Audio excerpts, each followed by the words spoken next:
Hello, everyone. Thank you so much for tuning in to A Reseller's Journey. Here is your host, eBay Joey. Welcome to A Reseller's Journey Season 2. I am your host, eBay Joey. Today's guest is a young gun in the reselling game. You can see his journey via Instagram. In addition, he has over 2,400 followers on IG. He goes by the name CarterJamesGolden, but his friends call him Carter. Welcome and thank you for being on the show. Thank you. Appreciate it very much. Yeah, man, excited, man. I've been following you for a while, and we finally worked it out. I know we were going back and forth with our Long, schedules. long time. Probably, I'd say 2-3 months. Yeah, I think you went on vacation or something like that. I did. I mean, I have a pretty open schedule, but I know we kept missing each other. Yeah, and then also shout out to the Damper Fanatic, man. He's like, hey, man, you got to reach out to this young gun in the game and interview him. So it finally happened. So shout out to him. Yeah, for sure. Thank you very much. Yeah. So how did you come up with your Instagram name? It was on the birth certificate, so CarterJamesGolden on the birth certificate. So that's what we put on the name. People don't really use their middle name too much, but I like it. Yeah, man. I think a lot of resellers, they feel that they have to incorporate something with reselling, and it works. And then some people feel like, nah, I want to stay away from that. So that's cool that either way would work. But in the future, do you want to add something that's related to reselling on your IG name? I don't think so. Reselling is kind of a means to an end for me.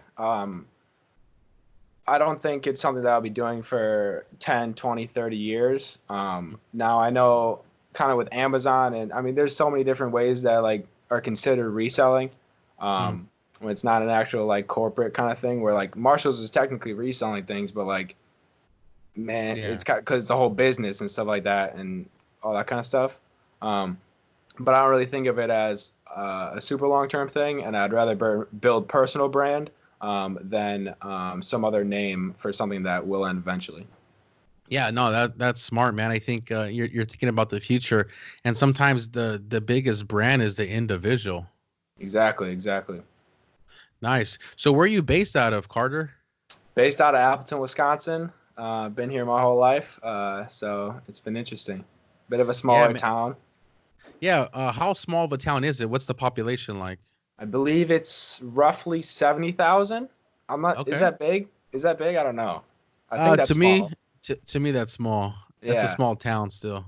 but I bet a lot of rural people would say that's pretty big. Yeah. So I used to live in Central California, and I moved from LA area to Central California or Northern California. But like 70,000 to me, I still call it a small town. I mean, So yeah, it's a smaller yeah, town for sure. yeah, Did you because in like LA, yeah, huh? you like California? I mean, I'm thinking of maybe a residency there in the future. Uh, hey, California is expensive, man. I think Yeah, the food, as far as to buy groceries and all that, I think it's really affordable and expensive. But we pay a lot for gas, we pay a lot for rent. Everything else is pretty competitive, like car wash, things like that. But yeah, man, you got to make some serious bucks to be out here. how much is the gas there? I think right now it's like 360 a gallon. Ooh, baby. I What think are you paying? $2? 2.4, like 260 maybe Eh, 230. I mean, not in the, if we see threes, we're running. Yeah, no, That's not for over here, sure. man. We'll see. You can, depending on what part of LA you go to, but yeah, you can get upwards to like $4 or $5, especially if it's really expensive area. That's insane. I didn't even know that. I didn't even know that. Yeah, it's crazy, man. So, what are some big metropolitan cities in Wisconsin that are by you? I'm about 30 minutes south from Green Bay, about an hour and a half north from Milwaukee, hour and a Okay, half from Madison, the capital. So those are kind of just locators. okay. So, were you born and raised in Wisconsin? Yep, born and raised. Never lived anywhere else. I mean, I've traveled a bit, driven around, but I always lived in Wisconsin, Appleton. Nice, man. So, are you doing this part time or full time? I mean, I wouldn't consider it a full-time job. But it is the only source of income I have, and it's basically the only thing I do. So it kind of is a Right. full-time job. But last year, I didn't make enough to where I really consider it a full-time job, but I am doing it full-time as of now. Yeah. How many hours do you think you're investing into the your reselling? It's a good question. Other than watching YouTube, it's probably all reselling. Now it is a lot of Yeah. YouTube since I did graduate early from high school. So this year, that's really all I'm doing. Um, so all my friends are at school, so I don't Yeah. have a ton to do. So it was kind of interesting the first 2 to 3 months, like learning how to fill my time. Hmm. And I mean that's still an ongoing process. But per day, I would say I'd say 5 to 6 hours. Um, Okay. I'd say 5 to 6 hours. Maybe sometimes like two or three. Sometimes zero. Yeah. But I'd say average probably five. Say 5 hours. And is this like Monday through Sunday, or do you actually give yourself some days off and don't focus on the business? Nah, I mean every day is the same for me. I Yeah. if it's Monday through Friday, I forget what day it is. Like it's I mean, since I don't interact with a ton of people like during the day Yeah. just because I'm home alone all day. Only times I'm really seeing people is when I'm dropping off packages. So Okay. talking to UPS workers, talking to people at the post office, Ross, Burlington's, Nike outlets, talking to employees at Nike outlets a lot. We get into we get into real long conversations sometimes just because I have nowhere else to be and they nor do they. Yeah. So how old are you, man? 18 years old, just turned 18 on February 2nd. So Oh, happy late birthday, man. thank you. I'm gonna send you a gift in the mail. Be on the lookout. So we were talking off air, but you said that you did graduate high school early. What made you want to graduate high school early and then go straight into reselling instead of like, finishing your senior year, enjoying that, and then getting a job and going to college? Like, take us through that thought process, Carter. Yeah, I mean, I've never really been an advocate of school or like believed in it necessarily. Especially for me myself, I wouldn't really put it on other people. I think other people should do what best fits them, whether it's school or no school. But for me, school is more of just a social place to get to know people and just have a good time. Now, I mean, I was a pretty good student. I think I got like a 3.3 GPA or something like that. But in general, I didn't put a whole lot of time or effort into school. It was pretty passive. I didn't feel like I got a whole lot out of school when it came to educational part, and I think that there's a lot that we could definitely improve. Favorite class was Intro to Economics. Okay. I found it the most interesting out of all the classes I've taken. I also had a great teacher, so that always helps. Yeah, do you think that economics was like your favorite because you want to be an entrepreneur? You think it just kind of like resonant with you? Definitely, I could see that. And just like my interest in economics and money and all that kind of stuff and stocks, Yeah. which are all things I've continued learning about now that I'm not in school, mostly through YouTube and different ways. Yeah, there's nothing wrong with I think self-educating yourself. I mean, there's a lot of people, even if you get incarcerated, I mean, if you study and read, it's no different than not being incarcerated and doing the same process. So, you don't have to have a degree to be knowledgeable or to have experience. It's just something that society feels that you need to have in order to identify who they are. Like you're not gonna go to you're not gonna go see someone that says I don't have a doctorate's degree, so I not a doctorate's degree, but they didn't go to medical school and they don't have their degree. You're not gonna have them treat you because you're No, like, hey, like, oh, that's the I read all line. these books. Yeah, it's like, oh, Yes. I read all these books. I don't have a doctorate title. Come over here. Let me help you out. You know what I mean? 100%. Yeah, So, yeah. I'm still. It's not that I'm not going to college. I actually applied for UW Whitewater, which is a school in between Madison and Milwaukee. Mhm. Um, I'm still kind of going back and forth on it. It is still I would only really be going for the social aspect of it. And at like 15 whatever thousand a year, is that social aspect of it worth it? I've been thinking a lot about that. Yeah. Yeah, you just got to make that decision yourself. So, how long have you been reselling sneakers? Um, I believe the first pairs of shoes I bought were from a Nike outlet. I believe I Mhm. bought 9 or 10 pairs of shoes on December 23rd. I usually say I started in the beginning of 2019. Um, Mhm. so it's been about a year, a little over a year. Yeah, what did you buy? Do you remember what your those 9, 10 pairs were? Ooh, we're going back. Hey, you Uh, got to remember, Carter. there's some trainers, some Metcons. There are these black shoes that I would go there and I would accept bids on StockX.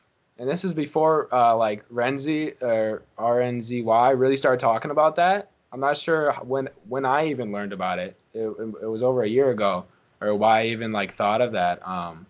But I was doing that. That was probably one of the first things I did. Um, just because now I look at it as like a negative thing, where it's like you could easily got some more profit out of it. I mean, depending on sales and stuff like that. But yeah, I think that's where I started for sure. Yeah, so what motivated you to get into the reselling game with the sneakers? I mean, I've always been since I was probably 12 or something like that. I've always been 12, 11, selling things on eBay just from around the Mhm. house. Things would kind of go missing. It was kind of like a joke in the family. Um, but I think probably sold 30 or 40 things on eBay Nice. with a pay. Actually, my PayPal account didn't get shut down until almost like 6 months ago, where they were like demanding that I put in my social security number because you need Yeah. to be 18. So now I finally can do that. But yeah, they took took forever. But yeah, I don't know. I like selling things. I think it's interesting. I'm not super salesman like. Mhm. I'm not super. I don't like to upcharge people. I don't like it necessarily. But I think it's very interesting. I like the autonomy of kind of not being face to face with someone necessarily when you're online. But I'm definitely working on my salesmanship for in person through like when I'm selling things on Facebook, or I mean even just things like this. Just getting better at talking to people and negotiating all that kind of stuff. Yeah, man. I think that's how we learn is not only from our mistakes, but just even trying. One guy told me, and I'll never forget. I was young, in like my early 20s, and he says the people that fail are the ones that never try.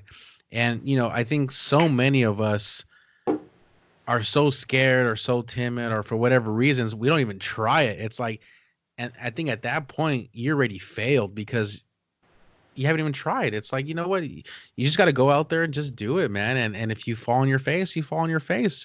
And maybe not. Maybe you're successful. So what platforms are you currently selling on?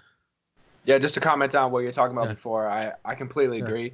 I think like my kind of thing is like if you don't quit, you can never fail. Because I mean, Yeah. you can't fail if you never stop running. You can't not complete the race if you're out. If you just keep going, keep going, keep going. Um, my thing is more like I believe I can do anything. It's more like I'm really trying to find things that I want to do. Mhm. Like and that's kind of what I'm going through as I'm growing and getting older. But for my main platform, selling wise, in order, it is Goat, Poshmark. I'm moving Yeah. away from Poshmark just because of the less scalability of it. Um, because you have to take pictures and stuff like that. I'm trying to move towards more StockX and Goat, just because it's bulk listing. For StockX, it's bulk shipping and instant payouts when you ship. So there's a lot of benefits to that, and just getting inventory in and out, instead of having that longer period where, oh, I didn't even take my pictures yet, and then like Yeah. I'm listing my shoes in store as soon as I know I'm gonna buy them, they're listed. So like a lot of times I'll have a pair to sell before I even get home, which is always Okay. a nice feeling for Right. sure. Um, but in order, my top platforms are Goat, Poshmark, eBay, StockX, Mercari. Facebook Marketplace, and then I've dabbled a little bit in Flight Club consignment, Yeah. which I sent some Jordan 1s to LA, I believe. Okay. How has that worked out, the consignment deal? Um, I don't think I made the best. It's been well. I definitely got more profit out of the shoes as expected. They haven't been selling as fast as I would like, but Mm. obviously wanted to sell faster than Yeah. anything. But they definitely picked up, and it was definitely a learning experience since I had never even sent anything there before. So I think I'm definitely looking at it as a future business model because of kind of the hands off where you can send it to them and they'll handle it and you get the payout and stuff like that, just like Amazon, which I have dabbled with also. Hmm. So it's definitely an interesting thing, and I want to get into it more. Yeah. So with your, and we'll get into your business model, but are you focused on the days that it takes to sell the product rather than being patient and getting that full value that you want? I'm a nickel. I'm a fast nickel over a slow dime type of guy. Okay. I would like to just keep just getting things through. Now I won't. I'm not going to accept an offer on like a lowball offer where I'm going to make $5 on something where I know I can make Okay. way more. So there's definitely more thought process to it. But I'm definitely more about getting things through. Now, if I see that I can get a lot more for something if I wait a while, I definitely will hold shoes for a while. Um, I think my average time to sell for sold shoes is about 31 days, Okay. which I'm trying to get down more towards 20-ish just to get in that the credit card cycle. Okay. So since I'm 18 now, I'm working a lot more with credit cards, and I'm trying to leverage that to grow my business. Okay. Yeah. So how many items do you have in inventory right now? Here behind me, I have a little bit more than 300. I probably have like 305. And then I Okay. have like 5 in consignment, and then like 10 or 15 being shipped to different places to be fulfilled. Okay. No, that's amazing, man. I think for your first year to scale up to 300, that's pretty impressive. I know, it just really depends on the business model, the access to capital, Hmm. which really determines, and then also your selling cycle. Some people that I've interviewed, they're patient. They want to get that maximum um, dollar. However, it takes upwards to 6 to 12 months before they get that. And then I've Yeah. interviewed people where it's just like, hey, if I can make, 15, $20, I'm good with that. So with that being said, what is your business model? How much are you trying to make per item? If it's a dollar amount or a percentage, what's your model look like? Yeah, I think it's definitely different for everyone. For myself, I mean, my average ROI is about 65% or something like that, and dropping steadily. Uh-huh. It's going to keep dropping. I believe. I think it's probably going to settle around 40% or something like that. I'm moving a lot more towards just faster moving, consistent selling pairs, um, uh, which is and I get a lot of those from online deals, which we can kind of go into with discords Yeah. and stuff like that. Um, but and just utilizing Nike outlets. I feel like a lot of people are kind of stuck in that Ross, Burlington, Marshalls kind of way, which I definitely used to do tons of. I would take just full day road trips, just hitting every Burlington Ross I could before dark when I had to be home, Yeah. because my parents don't want me driving at night too much with different weather here in Wisconsin. But yeah, I used to grind that a lot. But I feel like the access to like bulk shoes is super important when it comes to Nike outlets, because instead of getting that one good pair where you're gonna make 30, 40, whatever dollars, you can go to the Nike outlet and um, once you gain knowledge and you get connections and stuff like that, which I'm still growing and I'm not anywhere close to where a lot of other people are, but I can just Mm-hmm. see the potential of that and like how people are walking out of stores with 60 pairs of shoes. They're bringing bodies, they're bringing people in with them to get past that 10 per person limit, and all that kind of stuff. With the friends and family deal, um, like I know someone, Souls. I cannot remember his username, but I talk to him a lot. He's definitely a big influence on me. He's from Florida, but he goes crazy in those Orlando outlets. When I was there visiting on vacation there over my birthday, it was insane to see how close together they were. Like, I literally drove 2 minutes down the road from a factory to a clearance store. Mm-hmm. I was just dumbfounded. I was like, holy crap! Like, people have told me that it's like the mecca of like Nike outlets. Yeah. It's just insane how close together they are. Like, I think I hit all three or four or five of them in a span of a few hours. Yeah, it's very competitive down there as well. Oh, I absolutely. interviewed Relentless Resell, and he's a bulk buyer as well. And the competition out there, man, it's crazy. There's always going to be a line when that store opens. I don't know how it is in Wisconsin, but even in San Diego, the couple times I've gone, there is a line, especially with friends and family. Man, there's teams and everything. And then on Instagram, I've seen like people pulling up in trailers, man, renting U-Hauls and everything. Oh, it's insane. I mean, I I didn't take advantage of friends and family like I would like to. I kind of I don't know. I was kind of. It was right after I just bought like 50 pairs of Air Force Ones because I had a bunch of capital sitting, and I wasn't aware of the Nike Friends and Family deal happening that soon, so I was kind of low on capital. I still got, I believe, 31 pairs from my Mhm. local store. I only went to my local store, and I was very surprised at how many pairs I got because I went the day before, which I definitely advise people to do. And I looked at everything. I saw the stuff that I would buy with the 30% off, Uh-huh. so I knew exactly what I wanted when I walked in the store. But then there was some new stuff which really helped me on that day.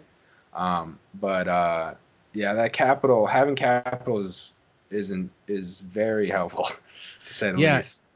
Is your inventory like fully paid off, or does your business have some debt on the books?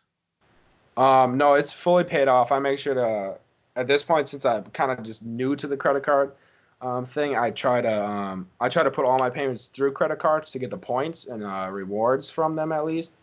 So hopefully I can do some free traveling and stuff like that in the future. I haven't really decided whether I'm going for points or going to be going for cash back. Um, so I'm still really looking into which credit cards I want to apply for. Um, but no, I don't have any debt at the moment. Yeah, take us through the process. Since you went to the Nike outlet the day before the 30% off, what are you looking for? So, for instance, we know you picked up those Air Force Ones, and I think those are the ones that you're posting on Instagram, like the silver boxes, I believe. Are those the I ones? I actually didn't get those on the Friends and Family. Now that would have been a crazy good deal because that would have been Yeah. 30% off. Um, which that's some really good margins. On especially that shoe because of just how fast selling it is. And I Hmm. mean, it sells insanely fast. But I actually didn't get that from that. That was an online deal that I got. But some of the stuff that I got on Friends and Family were KDs. I got three different colorways of KDs, some LeBrons, LeBron 16s. Um, I know a lot of outlets had the Ferrari. It's like Jordan Oh, Ferrari, the so I can Jordan pull for it. yeah, Yeah, which yeah, I was a little hesitant on. I only got four pairs of them because I watch Instagram a lot, so I see a lot of yeah. people posting that their outlets have them. So I was like, I'm gonna stay away from that a little bit. I know all the other resellers cleared them. Um, I think I've sold half of them. So I've sold two of the four so far for 10, $15 profit. Um, Yeah. but nothing too crazy on those. Yeah. Are you disappointed that you only got 10, $15, or was this just an experiment? I mean, I'll take 10, 15 all day if I can sell it fast. With those Air Yeah. Forces, that's kind of what I'm making. I'm making like 10 a pair, I believe. I'm making 10 a pair, not even cash. I think I'm making 750 cash, and then like 250 on cash back on lines, and then Yeah. plus credit card whatever's. So I mean, there's lot of things you can factor into that kind of stuff. Something that just popped in my head is a reseller certificate. I have lost so much money from not having a reseller certificate, and I've just been procrastinating it. Do you know what that is? Are you talking about like a business license or a seller's permit? Yeah, I never heard yeah. of, I never heard It's of that called term. different things in different states, Yeah, which has made it a little confusing for me to try to get. yeah. But it basically allows you to not pay the sales tax Sales tax. Yeah. in store, which would save me tons and tons of money. Just thousands last year for sure, and probably even more this year. Um, Yeah. What'd you do last year? What was your numbers in gross um, sales? so I did, I think, 65,000 in sales. I think I purchase is going to be hard. Um, but around 40 to $50,000 worth of stuff from sold items. I made 20 grand, just over Okay. 20 grand. Um, but I reinvest all my money, so it's not like I have 20 grand anywhere. All right. 20 grand sitting right behind me. So Yeah. I mean that's where all my money is. All my money is sitting in the basement. So yeah, I think that's one of the biggest reasons I've grown so fast. Or I think I've grown fast. I'm not really sure Yeah. because I can't really compare it to much. Hmm. But when I started, I started with $2,000 that I made from working. I worked 40-hour weeks for like 6 weeks before football started. 6 or 8 Yeah. weeks, something like that, at $10 an hour. Built up 2 grand, and that's kind of where I got my starting cash for it. Nice, man. I mean, yeah, it's an accomplishment. I think for resellers, I mean, I think it's all individual, right? As far as if you feel you're successful or not, because everybody has a different business model. I mean, I've interviewed a lot of people, and some people it's 30%, 40%, 50%, 100% ROI. Some people it's over. So it just depends what you really want. Now, it seems like for you, you really want to be a bulk buyer, you want to do volume. So I mean, if you're clearing 10, 15 and you're an item and you're selling 10 to 15 a day, that's not bad, right? But to the person that's selling onesies and twosies to make that type of margins, it's going to be pretty challenging to kind of scale into something that you're doing. Yeah, for sure. And I'm not really at the point where I'm like really considered a bulk buyer or I mean even selling Yeah. wise because I think my average profit margin for the last 2 months have been $30. So it's definitely, I mean it's decently high, um, but uh, but it's going down kind of steadily, and so is my ROI. But I'm hoping to increase my sell through rate on Yeah. top of that, where it's more of when I see lower margins, faster moving, and making making products easier to get. So when it comes to like bulk buying and stuff like that, that's when I really consider it more of a business instead of just kind of something you're doing on the side, which is what a lot of people kind of are doing when they're buying those pairs and really trying to just squeeze the profits out of them. Hmm. I feel that's more of like I feel like they're really their mindset is more like I need to get every penny out of this and whatever. Where I'll take a loss on like a few pairs of shoes, and in the future I Hmm. bet I'll take losses on even more shoes because if I'm not buying those pairs where I might take a loss on those shoes, I'm not buying the pairs where I might make a lot on those shoes or make enough on those shoes to make it worth it. So I just need to make sure that I'm buying a lot more that are profitable than not profitable. Yeah, and then you also mentioned online arbitrage. So how much of it, what's the percentage or the breakdown where you're spending at the on the retail versus the online? What's the mix look like? Price wise, at this point, I'm putting more money into online just because of the opportunity. It's not like I want to, but when I go into an outlet and I want to buy this shoe, they only have four of them. Now, when I'm Yeah. online, they have a bunch of them, and a All lot right. of times it's site wide deals and stuff like that. So stuff does sell out like pretty fast with the good stuff. But sometimes when it's things that you can clear 20, 15 a pair. Um, it doesn't sell out as fast, and if you're getting the information exclusively from some source like the discords I'm in, then Mm. it tends to sell out less fast. And I'm learning to find those kind of deals on my own, so they're super exclusive just for me, and I can take full advantage of them. Kind of the breakdown though, like of online to not online, Yeah. which is in store. I kind of sort it by everything over here is Yeah. in store, everything over here is online.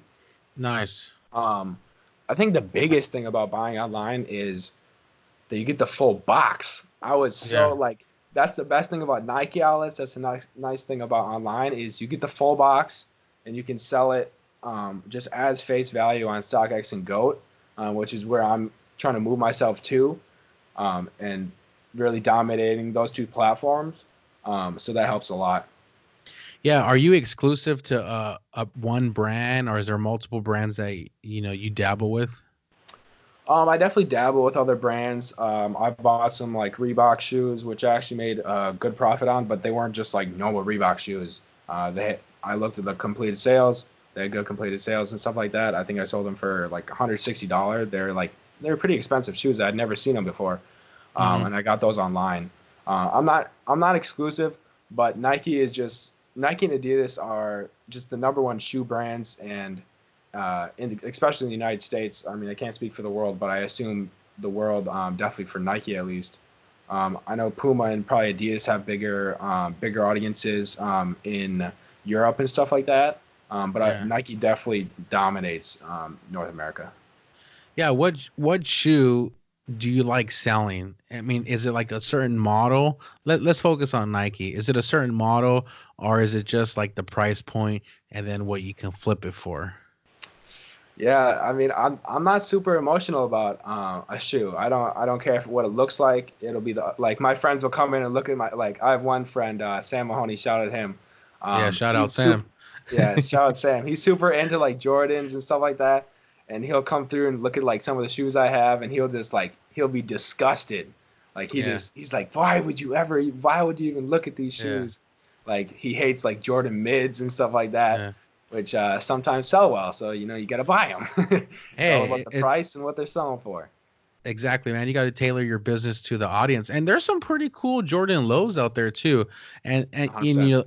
yeah. But the perception is, oh, Jordan should only be in highs. But hey, people are gonna buy the mids and people are gonna buy the lows. Absolutely. So, do you allow returns on these other platforms like That is Posh, eBay? that is a big reason I mean, not a big reason, but that's definitely a reason I've moved towards away from platforms. I don't accept returns on eBay, which is the only platform that really has returns that I can think of Yeah. as an option. Other than like obviously if something is wrong, if something's wrong and it was the wrong size, there was something wrong with it. Um, but that rarely happens because I mean I look through I look at the shoe and stuff like that before I ship it out, just because I have the time to, and I don't ship that many shoes. um, so I try to stay away from returns as much as possible just because how annoying it is. I know with like Amazon and stuff like that, it's crazy returns. I know someone that sells Nike on Amazon, and it just Yeah. I can't imagine that. Yeah, I that's a whole wouldn't that's a like whole it. different animal, man. Amazon. Absolutely. Yeah, I mean, just the scale of it. I mean, and then not only, and then you need to factor that in because that's like Yeah. a loss. So you're losing. I mean, it's just a whole lot more work, and I don't know. I want to make things as easy as possible and like more of like systems and stuff like that. Yeah, it's all about streamlining. And, Yep. I think, talking about streamlining and minimizing the procedures and the steps, you want to do everything as efficient as possible. And, for the people that are watching this interview on YouTube, I mean, your inventory is nice. It's sitting on shelves. It's clean. Talk about like how you manage your inventory, how you have it set up, and why you have it set up that way.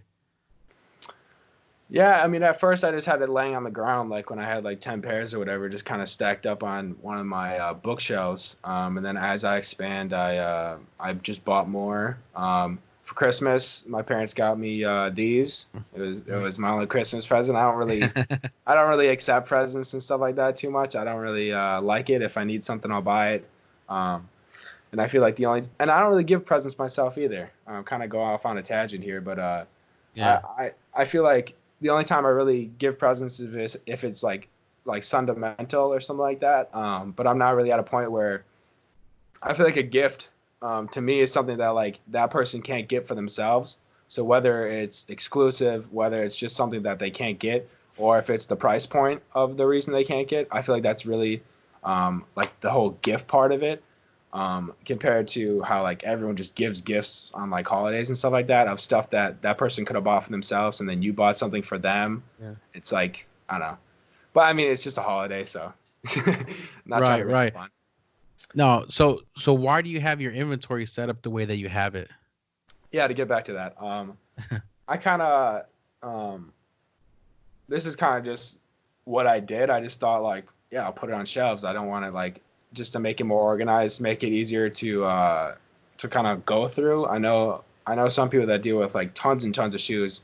They just have them on the floor like in a warehouse, kind of just stacked up. Shout out West Coast Streetwear. His warehouse is absolutely insane. I believe he has like between 2,000 and 3,000 pairs of shoes. Just like he has no shelving that at all. Yeah. It's like he just has them stacked up, and he deals with so much bulk, and then that's kind of it's kind of what I'm going for, but I'm not completely sure. But it's insane to see. But I do this kind of just keep everything nice. I can see everything, Hmm. and I can go through it real quick when I'm adjusting prices, stuff like that. I try to go through my all my inventory and reprice, make sure everything's listed, make sure everything that is sold is off the platform, so I don't have to deal with cancellations. Every 2 to 3 days, probably weekly for all platforms, but 2 to 3 days for Goat StockX, Hmm. just to kind of make sure everything's good and clean. Nice, man. Um, what's your biggest L, and then what's your biggest W so far up until this point since you've been in the game? Let's start with the biggest L. Biggest L. That's a good question. I mean, I've definitely lost some money on some shoes. I've Yeah, missed opportunities for shoes.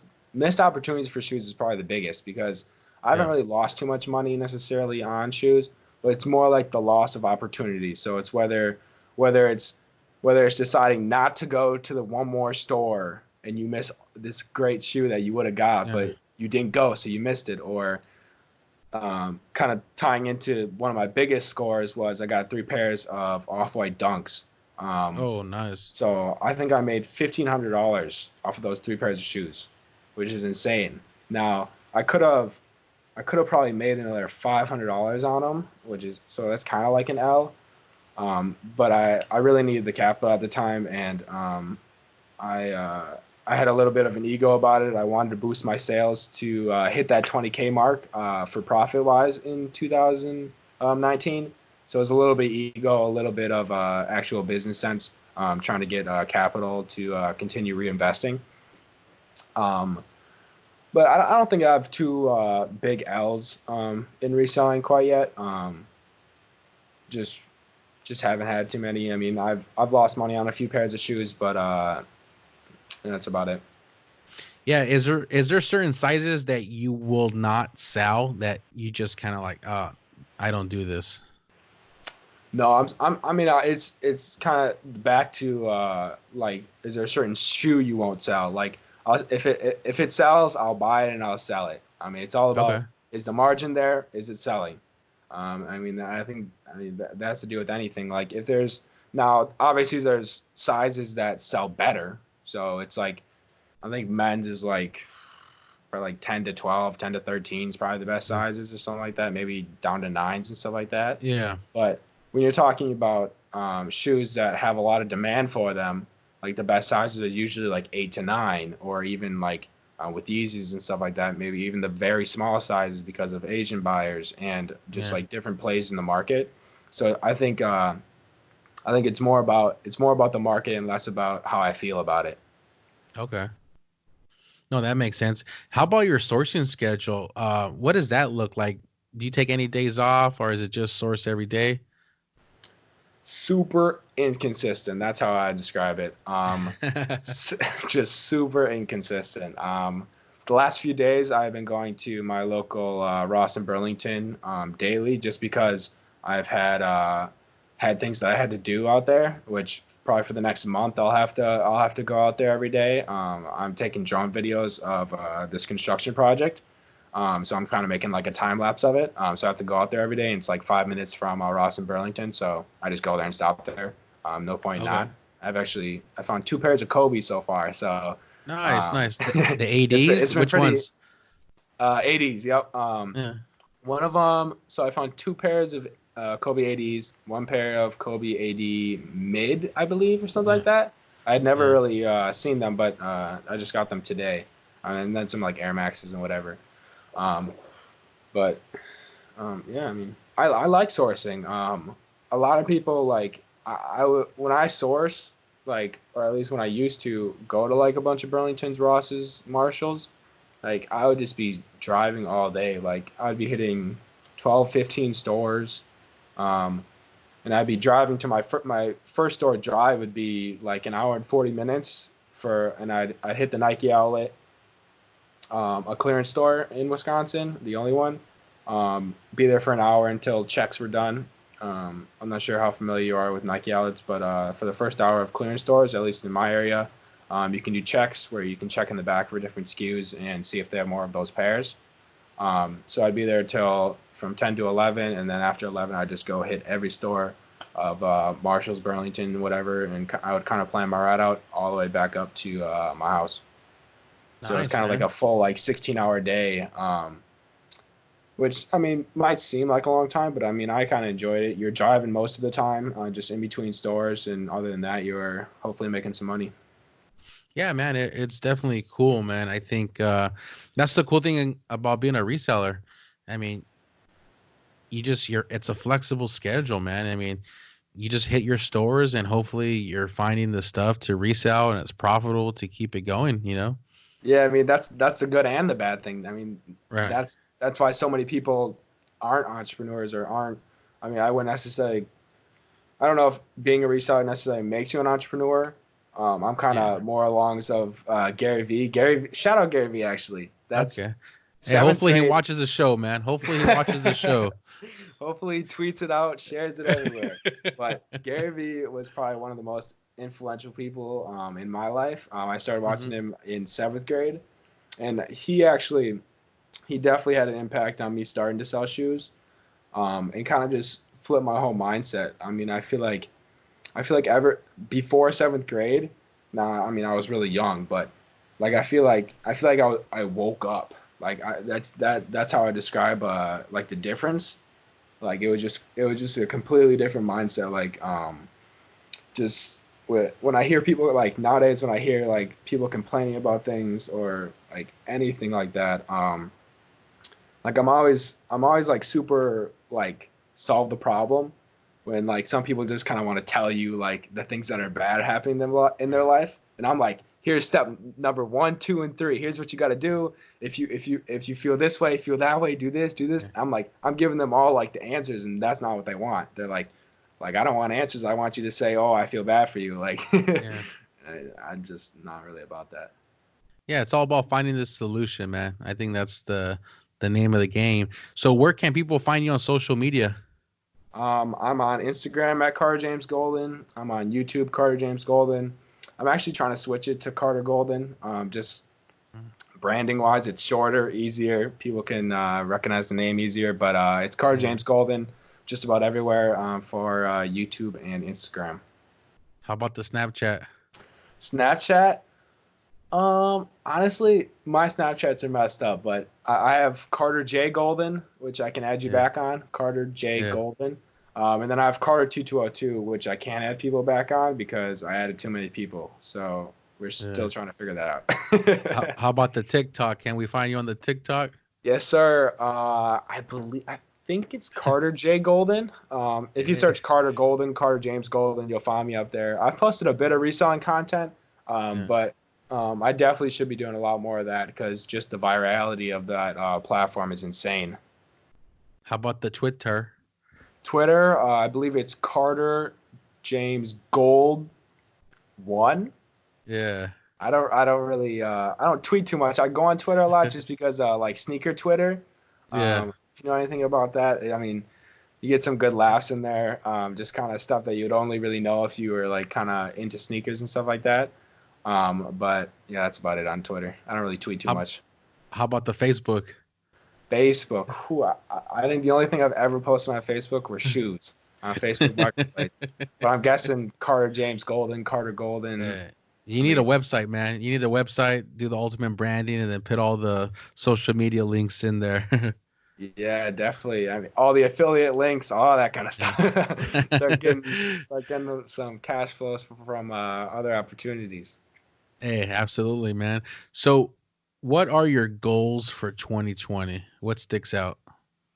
Goals for 2020. The first, like, as soon as 2020 started, the first two numbers that came to my head were 500,000 in sales, 500,000 or $500,000 in sales, and 5,000 pairs of shoes sold. Yeah. Now, when I was on vacation, I kind of broke it down a lot better, and like I found realistic things, and I kind of took my trajectory, broke it down, and then I plotted out goal points for each month that I need to hit. Um, so I factored in. So in January I had make $2,000, and then I said, okay, my average buy cost is this. How many more pairs of shoes can I buy with that? How much more profit can I make with those pairs of shoes? And that kind of thing, kind of just kind of make it in a realistic model. And I kind of came to about 3,000 pairs sold. So 5,000 was a very large, like kind of that's kind of like my up goal, like something that like it's not really possible, but it's something kind of just to strive towards. I feel like, and I mean, it is possible of happening. But at this point isn't really there. I don't really see there isn't a clear path to that destination. But as the year progresses, I mean, it'll get more and more clear where I may end up or kind of get to. Yeah. So, are you on track right now to hit that goal? Um, the first month, I was over it by about $300. Second month, right now, I'm struggling a little bit for sure. Um, my goal for February was $3,000 profit. I think I'm at about 2,350 or something like Okay. that. About 80 sales. Um, so we're inching our way closer. I think what I'm gonna do is take the 300 that I went over on January and kind of put that goal wise into the February thing, just on Yeah. track wise. So I have about $300 more to go. So we'll see if we'll hit that. Definitely Yeah, striving. man. I was talking to a reseller the other day, and he was like, "Yeah, my numbers are at this."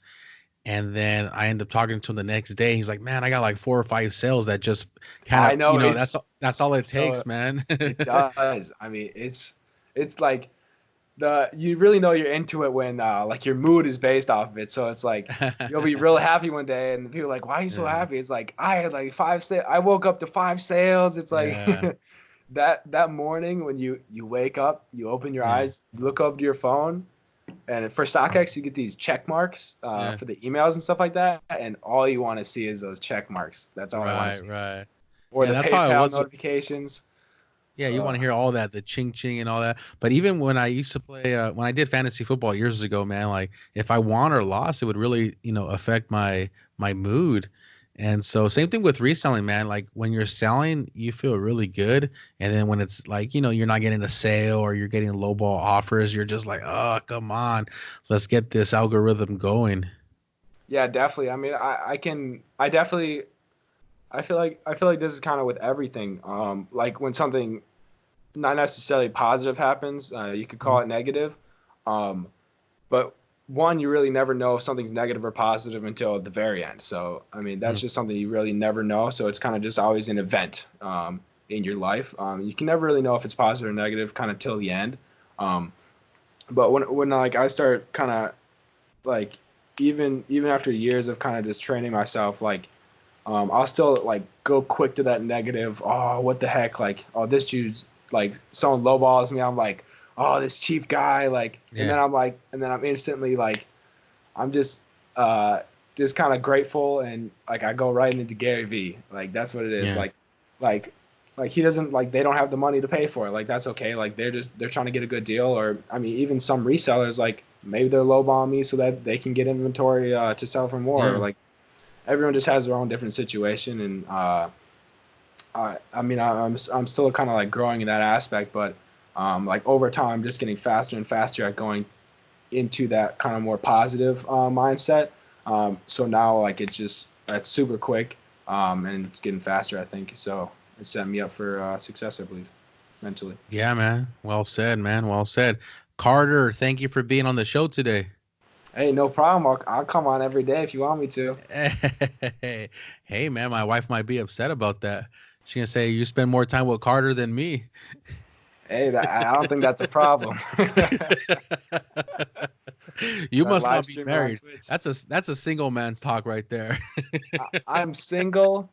I have all the time in the world. I have no responsibilities. Hey, That's where I'm and coming from.